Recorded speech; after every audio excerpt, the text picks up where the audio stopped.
अथ श्री साई सचरित्र अध्याय 22 सर्पविष से रक्षा। श्री बालासाहेब मिरीकर, श्री बापूसाहेब बुटी, श्री अमीर शक्कर, श्री हेमाडपंत बाबा के विचार।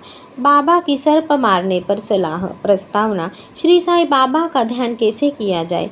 उस सर्वशक्तिमान की प्रकृति अगाध है जिसका वर्णन करने में वेद और सहस्त्रमुखी शेषनाग भी अपने को असमर्थ पाते हैं। भक्तों की रुचि स्वरूप वर्णन से नहीं, उनकी तो दृढ़ धारणा है कि आनंद की प्राप्ति केवल उनके श्री चरणों से ही संभव है। उनके चरणों कमलों के ध्यान में के अतिरिक्त उन्हें अपने जीवन के सर्वोच्च लक्ष्य की प्राप्ति का अन्य मार्ग विदित ही नहीं। हेमाडपंत भक्त और ध्यान का जो एक अति सरल मार्ग सुझाते हैं वह यह है। कृष्ण पक्ष आरंभ होने पर चंद्रकलाएं दिन प्रतिदिन घटती जाती है तथा उनका प्रकाश भी क्रमश क्षीण हो जाता है और अंत में अमावस्या के दिन चंद्रमा के पूर्ण विलीन रहने पर चारों ओर निशा का भयंकर अंधेरा छा जाता है। परंतु जब शुक्ल पक्ष का प्रारंभ होता है तो लोग चंद्र दर्शन के लिए अति उत्सुक हो जाते हैं। इसके बाद द्वितीया को जब चंद्र अधिक स्पष्ट गोचर नहीं होता तब लोगों को वृक्ष की दो शाखाओं के बीच से चंद्र दर्शन के लिए कहा जाता है और जब इन शाखाओं के बीच उत्सुकता और ध्यानपूर्वक देखने का प्रयत्न किया जाता है तो दूर क्षितिज पर छोटी सी चंद्र रेखा के दृष्टिगोचर होते ही मन की अति प्रफुल्लित हो जाता है। इसी सिद्धांत का अनुमोदन करते हुए हमें बाबा के श्री दर्शन का भी प्रयत्न करना चाहिए। बाबा के चित्र की ओर देखो, यह कितना सुंदर है। वे पैर मोड़कर बैठे हैं और दाहिना पैर बाएं घुटने पर रखा है। बाएं हाथों की उंगलियां दाहिने चरण पर फैली हुई है। दाहिने पैर के अंगूठे पर तर्जनी और मध्यमा उंगलियां फैली हुई है। इस आकृति से बाबा समझा रहे हैं कि यदि तुम्हें मेरे आध्यात्मिक दर्शन करने की इच्छा हो तो अभिमानशून्य और विनम्र होकर उक्त और दो उंगलियां को बीच में चरण के अंगूठे का ध्यान करो।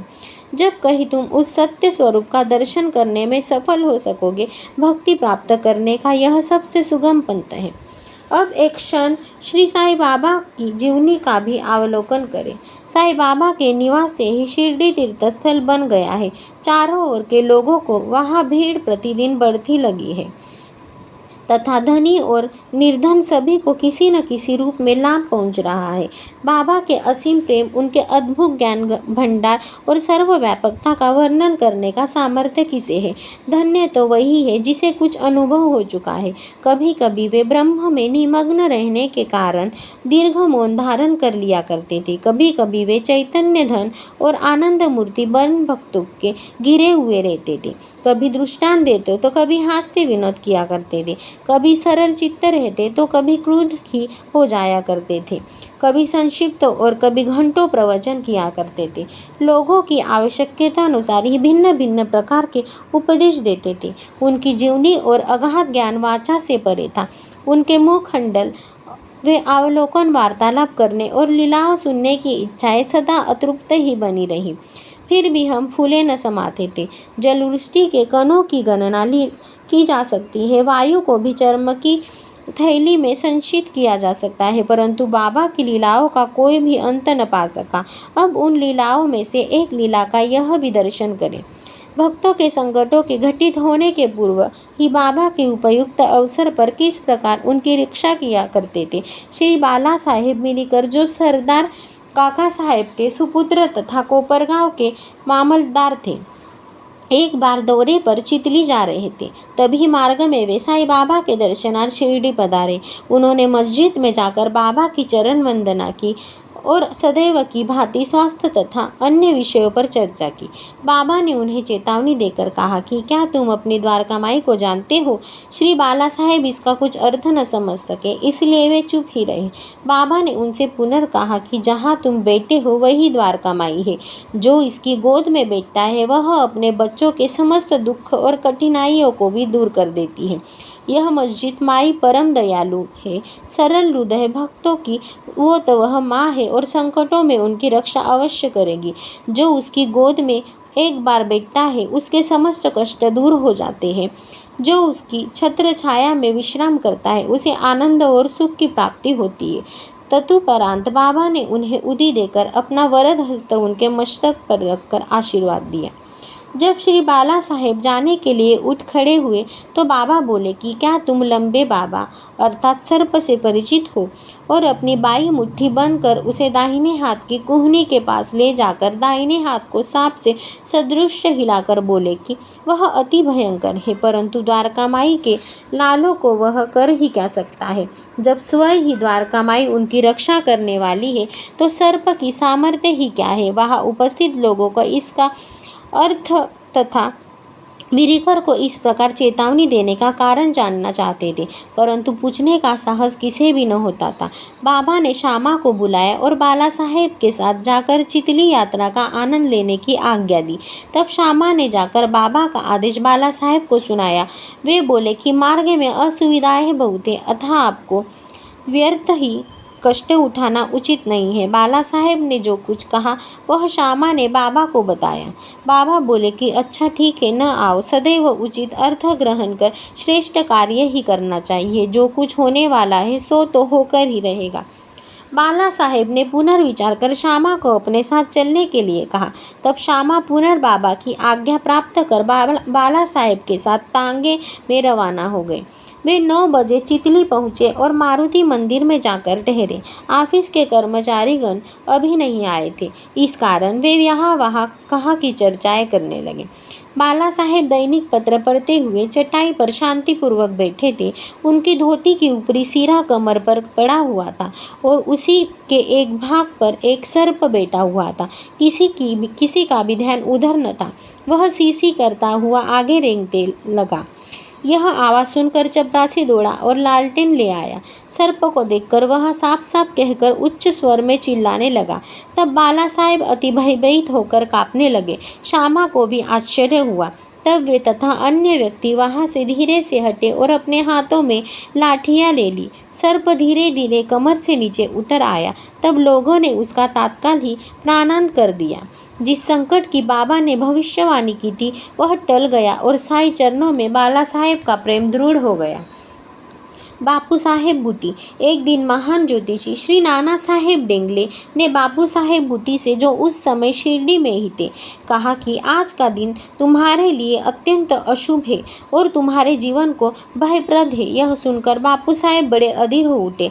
जब सदैव की भांति वे बाबा के दर्शन करने गए तो वे बोले कि ये नाना क्या कहते हैं, वे तुम्हारी मृत्यु की भविष्यवाणी कर रहे हैं, परंतु तुम्हें भयभीत होने की किंचित मात्र भी आवश्यकता नहीं है। इनसे दृढ़तापूर्वक कह दो कि अच्छा देखे काल में मेरा किस भांति अपहरण करता है। जब संध्या समय बापू अपने शौच गृह में गए तो वहाँ उन्हें एक सर्प दिखाई दिया। उनके नौकर ने भी सर्प को देख लिया और उनसे मारने को पत्थर उठाया। बापू साहेब ने एक लंबी लकड़ी मंगवाई, परंतु लकड़ी आने से पूर्व ही वह सांप दूरी पर रेंगता हुआ दिखाई दिया और तुरंत ही दृष्टि से ओझल हो गया। बापू साहेब को बाबा के अभयपूर्वक वचनों का स्मरण हुआ और बड़ा ही हर्ष हुआ। अमीर शक्कर कोरले गांव का निवासी था, जो कोपरगांव तालुके में ही वह जाति का कसाई था और बांद्रा में दलाली का धंधा किया करता था। वह प्रसिद्ध व्यक्तियों में से एक था। एक बार वह गाठिया रोग से अधिक कष्ट पा रहा था। जब उसे खुदा की स्मृति आई तब काम धंधा छोड़कर वह शिरडी आया और बाबा से रोग निवृत्ति की प्रार्थना करने लगा। तब बाबा ने उसे चावड़ी में रहने की आज्ञा दे दी। चावड़ी में उस समय एक अवस्था कारक स्थान होने के कारण इस प्रकार के रोगियों के लिए सर्वथा ही अयोग्य था। गांव का अन्य कोई भी स्थान उसके लिए उत्तम होता, परंतु बाबा के शब्द तो निर्णयात्मक तथा मुख्य औषधि स्वरूप थे। बाबा ने उसे मस्जिद में न आने दिया और चावड़ी में ही रहने की आज्ञा दी। वहाँ से बहुत लाभ हुआ। बाबा प्रता और सायंकाल चावड़ी से निकलते तथा एक दिन के अंतर में जुलूस के साथ वहाँ आते और वही विश्राम किया करते थे। इसीलिए अमीर को बाबा के सानिध्य सरलतापूर्वक प्राप्त हो जाया करता था। अमीर वहाँ पूरे 9 मास रहा। जब किसी अन्य को बाबा को सानिध्य सरलतापूर्वक प्राप्त हो जाता करता था, वहाँ अमीर पूरे 9 मास रहा। जब किसी अन्य कारणवश उसका मन उस स्थान से उब गया, तब एक रात्रि में वह चोरी से उस स्थान को छोड़कर कोपरगांव की धर्मशाला में जा ठहरा। वहां पहुंचकर उसने वहां एक फकीर को मरते हुए देखा, जो पानी मांग रहा था। अमीर ने उसे पानी दिया। उसे पीते ही उसका देहांत हो गया।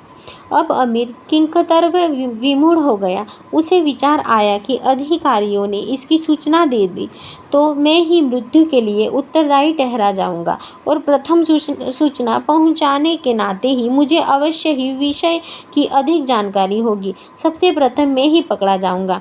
तब बिना आज्ञा शिरडी छोड़ने की उतावली पर उसे बड़ा पश्चाताप हुआ। उसने बाबा से मन ही मन प्रार्थना की और शिरडी लौटने का निश्चय कर लिया। उसी रात्रि बाबा का नाम लेते हुए पौ फटने से पूर्व ही शिरडी वापस पहुंचकर चिंता मुक्त हो गया। फिर वह चावड़ी में बाबा की इच्छा और आज्ञानुसार ही रहने लगा और शीघ्र ही रोगमुक्त हो गया। एक समय ऐसा हुआ कि अर्धरात्रि को बाबा ने जोर से पुकारा कि ओ अब्दुल, कोई दुष्ट प्राणी मेरे बिस्तर पर चढ़ रहा है। अब्दुल ने लालटेन लेकर बाबा का बिस्तर देखा तो परंतु वहाँ कुछ भी न दिखा। बाबा ने ध्यानपूर्वक सारे स्थान की निरीक्षण करने को कहा और वे अपना सटका भी जमीन पर पटकने लगे। बाबा की यह लीला देखकर अमीर ने सोचा कि वो हो सकता है कि बाबा को किसी सांप ने आने की शंका हुई हो। दीर्घकाल तक बाबा की संगति में रहने के कारण अमीर को उनसे शब्दों और कार्यों का अर्थ समझ में आ गया था। बाबा ने अपने बिस्तर के पास कुछ रेंगता हुआ देखा। तब उन्होंने अब्दुल से बत्ती मंगवाई और एक सांप को कुंडली मारे हुए वहाँ से बैठा देखा, जो अपना फन हिला रहा था। फिर वह सांप तुरंत ही मार डाला गया। इस प्रकार बाबा ने सामयिक सूचना देकर अमीर के प्राणी की रक्षा की। हेमाडपंत, बिच्छू और सांप। बाबा की आज्ञानुसार काका साहेब दीक्षित श्री एकनाथ महाराज के 2 ग्रंथों का भागवत और भावार्थ रामायण का नित्य पारायण किया करते थे। एक समय जब रामायण का पाठ हो रहा था तब श्री हेमाडपंत भी श्रोताओं में सम्मिलित थे। अपनी माँ के आदेशानुसार किस प्रकार हनुमान ने श्री राम की महानता की परीक्षा ली, यह प्रसंग चल रहा था। जब श्रोता जन मंत्रमुग्ध हो रहे थे तथा हेमाडपंत की भी वही स्थिति थी। पता नहीं कहाँ से एक बड़ा बिच्छू उनके ऊपर आ गिरा और उसके दाहिने कंधे पर बैठ गया, जिसका उन्हें कोई भान तक न हुआ। ईश्वर को श्रोताओं की रक्षा स्वयं करनी पड़ती है। अचानक ही उनकी दृष्टि कंधे पर पड़ गई। उन्होंने उस बिच्छू को देख लिया। वह मातृप्राय सा प्रतीत हो रहा था, मानो वह भी कथा से आनंद में तल्लीन हो रही। इच्छा जानकर उन्होंने श्रोताओं में बिना विघ्न डाले उसे अपनी धोती के दोनों सिरे मिलाकर उसमें लपेट लिया और दूर ले जाकर बगीचे में छोड़ दिया। एक अन्य अवसर पर संध्या समय काका साहेब वाड़े के ऊपरी खंड में बैठे हुए थे। तभी एक सांप खिड़की की चौखट के एक छिद्र में से भीतर घुस आया और कुंडली मारकर बैठ गया। बत्ती लाने पर पहले तो वह थोड़ा चमका, फिर वही चुपचाप बैठा रहा और अपना फन हिलाने लगा।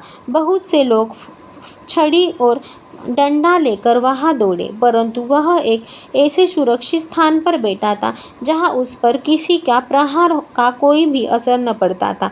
लोगों का शोर सुनकर वह शीघ्र ही उसी छिद्र में से अदृश्य हो गया।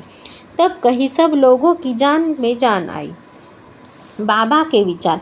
एक भक्त मुक्ताराम कहने लगा कि चलो अच्छा ही हुआ जो एक जीव बेचारा बच गया। श्री हेमाडपंत ने उसकी अवहेलना कर कहा कि सांप को मारने की उचित है। इस कारण इस विषय पर वाद विवाद होने लगा। एक का मत था कि सांप तथा उसके सदृश जंतुओं को मार डालना ही उचित है, किंतु दूसरे का इसके विपरीत मत था। रात्रि अधिक हो जाने के कारण किसी निष्कर्ष पर पहुंचे बिना ही उन्हें विवाद स्थगित करना पड़ा।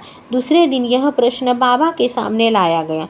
तब बाबा निर्णयात्मक वचन बोले कि जब जीवों और समस्त प्राणियों में ईश्वर का निवास है, चाहे वह सांप हो या बिच्छू, वे ही इस विश्व के नियंत्रण करता है और सब प्राणी सांप, बिच्छू इत्यादि इनकी आज्ञा का ही पालन किया करते हैं। उनकी इच्छा के बिना कोई भी दूसरे को हानि नहीं पहुंचाया जा सकता। समस्त विश्व उनके अधीन है तथा स्वतंत्र कोई भी नहीं है। इसलिए इन्हें सब प्राणियों से सदा और स्नेह करना चाहिए। संघर्ष एवं वैमनस्य या संहार करना छोड़कर शांति चित्त से जीवन व्यतीत करना चाहिए। ईश्वर सबका ही रक्षक है। श्री सद्गुरु साईनाथार्पणमस्तु। शुभ भवतु।